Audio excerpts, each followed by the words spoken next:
We created about 8 years ago an interactive website. I am the top administrator of it.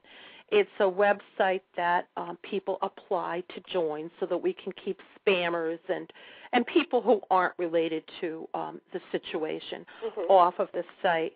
And it's a compilation now of about 10 years of information about every single prison and prison issue. So if I am new to the situation and my son is going into prison and I need information about what classification is like and what a prison number is and why, it's sort of answers to questions that people haven't even thought of yet. They don't know that if their son goes to prison, he'll have a counselor, and there will be a chaplain that they can call, and there's a superintendent, a deputy superintendent, a senior counselor, all the different the people involved in the hierarchy, as well as the Central Office of Corrections. And who do you call for what kind of problem? How do you deal with a loved one who has cancer in prison, for instance, and needs better medical care or something that they're not getting? Perhaps they're diabetic and they're not getting insulin. So we teach all of that to families. And whether somebody is innocent or not, if they're diabetic, they deserve their insulin. Whatever they did, they deserve their insulin. And so there are plenty of situations where families get in touch with me just because their loved one isn't getting what they need to survive. And you're the go-between. Yes. And we actually teach people how to call corrections, what to say. Perhaps they haven't had a conversation with an authority figure. Perhaps they're scared, intimidated. They don't know what to say to whom. So we work with them until they're better able to do it on their own. We deal with a lot of death and dying issues. So we get into it can be very emotional, I'm sure, and that is one of the reasons why, thank God we have America and we are able to talk about different subjects that a lot of us have not been exposed to, and so a lot of us don't have the information, or we don't know what exactly is going on the other side, because there's so many sides to things, and we can see things one way, and that's the reason why we have these type of shows, so that we can meet other people and find out, what it is, how it is that they're walking in the steps that they're walking in.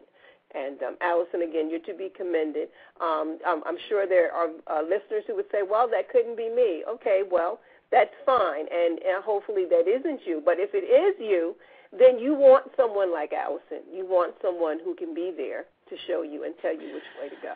I can't describe how many people over the decades have called me and said that their son just went to prison for a DWI or a drug possession or being involved in a fight in a bar or something like that, a 16-year-old, a 20-year-old. And this is a family that has never had anybody incarcerated. They don't know the first thing about the criminal justice system. So if there is anybody feeling skeptical about the need for this, if you can imagine the young man that you love most, your nephew, your child, your brother, getting in trouble and going to prison, would you know the first stop? Would you know who to talk to, how to communicate the fact that they need their medication, that perhaps maybe they have a mental health diagnosis? Would you know, would you know, would you know? Yeah. Chances are you wouldn't, and that's why people call me. Right. And it's a necessary healer. I'm sure that there are many people who would have, been lost without, your aid and direction. So I get people who call me and say, I've had your phone number for 4 months and I'm only daring to call you now. I get people who call and say, you won't want to talk to me because of what my son did, which is absolutely untrue. I'll talk to anybody. And I think the saddest phone call was I picked up the phone and said, good afternoon, prison families, and somebody burst into tears and hung up. And I don't know if they ever called me back. Right. The incarceration of a loved one has a profoundly disturbing, distressing effect on people. Some people refuse to talk about it. Some people can't stop crying. Some people want no contact. Some people are in a rush to go visit. It's different for every person. Sure it is. Now, Allison, let me ask you this. What things do you not want women to accept in their journey while they're dealing with being separated from their loved ones? We are not our loved one in prison. And when our daughter and our son do trainings, they say very clearly, don't treat me like my dad. I love him. He made a terrible mistake, but don't treat me like that. And that, again, is where children are often the innocent victims in the sense that society does treat them frequently as if they were their parent. Oh, do you know what his dad did? Mm-hmm. Oh, he's going to be just like his father. Mm-hmm. That kind of thing. So women need the opportunity to talk to other prison families, which is where support groups come in.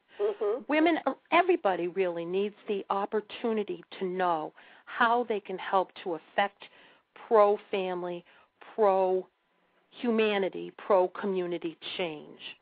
Sometimes the changes that the women that I work with, people, the changes in the criminal justice system that women want are just unrealistic. Corrections is about safety and security first, but there is room for more family-oriented programs, for more release and reunification-oriented programs. Women need information, they need support, and they need the opportunity to get involved. Recognizing how scared we prison families are, I sometimes joke that if there's a meeting or a demonstration or some kind of an event or an interview on TV, that I'll bring the paper bags to put over everybody's heads. But everybody really wants to get involved, and sometimes when we do television shows, for instance, people will say, well, I'll just turn my back. But I want to speak. I want to be here. I want to be present. A little bit of support goes a long way. So I don't want women to be without support. I want women to be able to demand confidentiality where they feel that it's important to them, and to get over some of the fear. And I think that's where I come into being a sort of a flag waver and having demonstrated that people can survive this and thrive even. It's very, very difficult. I'm sure and it is. There have to be people at the front end of the movement, like myself, but lots and lots of people behind us to make the change that is necessary. Again, we are talking with Ms. Allison Coleman, and she is talking to us tonight of families separated when a loved one is incarcerated. If you want to give this vibrant lady a call, please call in at 347-838-9657. We are willing to hear you, and your questions and comments are always welcome. Allison, let me ask you this. What are the hardest things that you would say families go through in making the adjustment, being separated from their families? What are the hardest things that you've not only went through yourself, but that you see it happens to others? Well, it's on so many levels, isn't it? I mean, one is just the absence of a person in the home, whether it was a healthy relationship or an unhealthy relationship or sort of up and down. It's still the absence of somebody who's very important. I worked with a 17-year-old boy who was in an agency, and he had been physically abused by his dad, and his last contact with his dad was when he testified against him in court, and his dad ended up going to prison for a long time. This young man said, on my 18th birthday, I will be visiting my father. The power of the people that we love, it may not be healthy, but it's there. It's what we have to deal with. So absence even of somebody who didn't have a healthy effect on the family. But many people who go to prison were the breadwinners. So the lack of a salary, the lack of the financial resources brought into the home by that person, whether it was legal money or illegal money, can be very profound. The holidays. This is a good time to remember how difficult it is for any family that has a loved one who's away. It's a very, very hard time for people who have loved ones in prison. And a good prison family community will help to fill the void there by letting the community take up some of the slack. There are some programs for children of prisoners. There's a nationally recognized and federally funded program called MCP, Mentoring Children of Prisoners, that has developed mentoring programs through Big Brothers and Big Sisters or other programs, especially for children of prisoners. And there's something called Angel Tree, which allows churches and individuals to purchase presents, holiday presents, for children who have parents in prison. But the absence is tremendously difficult.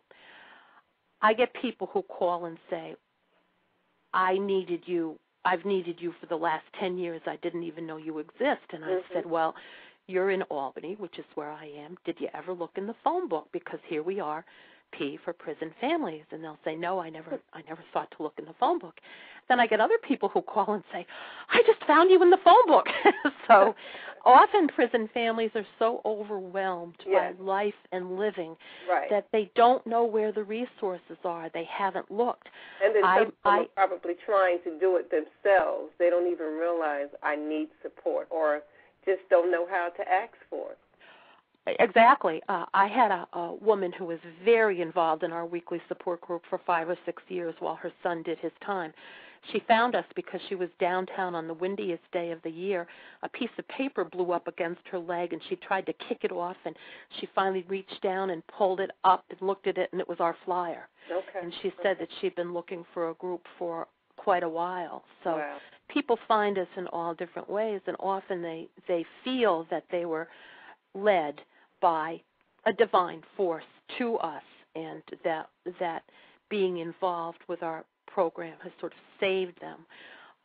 We're not a religious-based program. We make it clear that everybody is welcome and that there is no religious content, although most of the families that we work with are very spiritually inclined. Okay.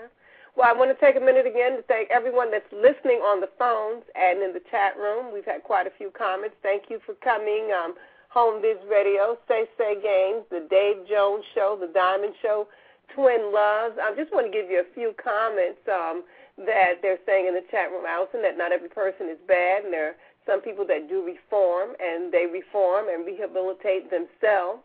Also that in listening to you, one person in the chat room says that even though the families aren't incarcerated, you go through the same problems that they're going through.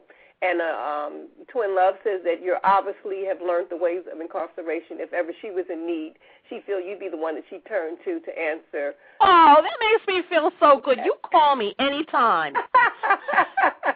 So she's very happy that, you are taking on what you're doing. She thanks you for, elaborating and helping her to understand a little bit more.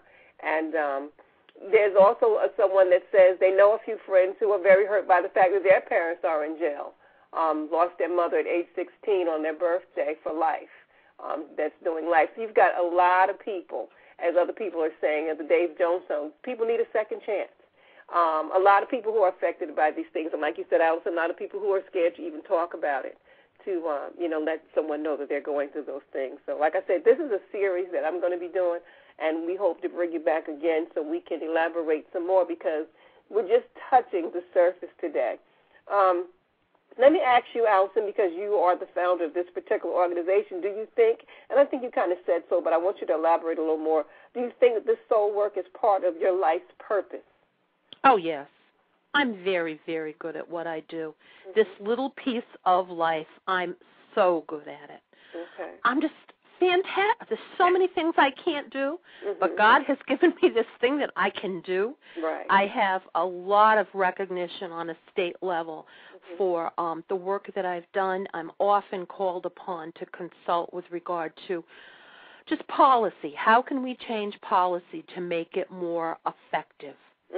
And as I said, our agency has been involved with some very exciting initiatives. Let me just tell you one, if I could.